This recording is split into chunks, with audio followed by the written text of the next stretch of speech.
தொடர்ந்து பாரதிய ஜனதா கட்சி என்றைக்குமே தமிழக மக்களுக்காக உழைக்கின்ற குரல் கொடுக்கின்ற கட்சியாக பாரதிய ஜனதா கட்சி தொடர்ந்து பாடுபடும்.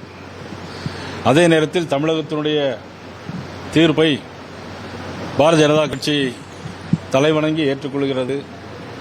மக்கள் தீர்ப்பை நாங்கள் மதிக்கிறோம்.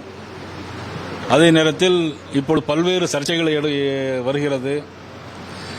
யாருக்கு வாக்களிக்கப் போகிறீர்கள், ஆட்சியிலே பங்கு கொள்ளப் போகிறீர்களா என்கின்ற கேள்வியெல்லாம் பல்வேறு சர்ச்சைகள் எழுகிறது. எங்களை பொறுத்த மட்டிலும் நாங்கள் யாருக்கும் எந்த விதமான வாக்களிப்பதற்கோ ஆட்சியில் பங்கு கொள்ளவோ எதிலும் ஈடுபடவோ இல்லை என்பதை பாரதிய ஜனதா கட்சி தெளிவாக தெரிவித்துக் கொள்கிறோம்.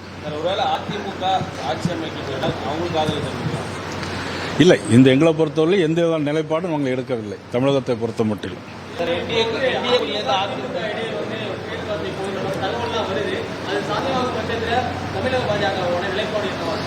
இல்லை, எங்களுடைய தொடர்பு நான் ஏற்கனவே விளக்கி இருக்கிறேன். அதாவது நாங்கள் யாரும் எங்கள்கிட்ட எந்த விதமான ஆதரவும் கேட்கவில்லை, நாங்களும் எந்த விதமான ஆதரவும் தெரிவிக்கவில்லை.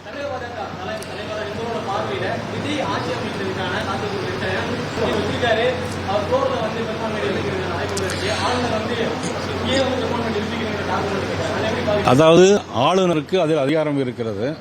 அவர்களுடைய எண்ணிக்கையை கொடுக்க வேண்டியது அவருடைய பொறுப்பு. முதலில் அவர் கொடுத்தது 35% என்று கொடுத்திருக்கிறார். அதற்கு ஆளுநர் சொன்ன பதில் எங்களுக்கு எண்ணிக்கை வேண்டும் என்று கேட்டிருக்கிறார்கள். ஆளுநரை பொறுத்தமட்டில் அவருக்குள்ள அதிகாரத்தை அவர் தெரிவிப்பார். அதே மீறி அவர் போக வேண்டும் என்றால் அவர் நீதிமன்றத்தில் போய் அவருடைய சந்திக்கலாம்.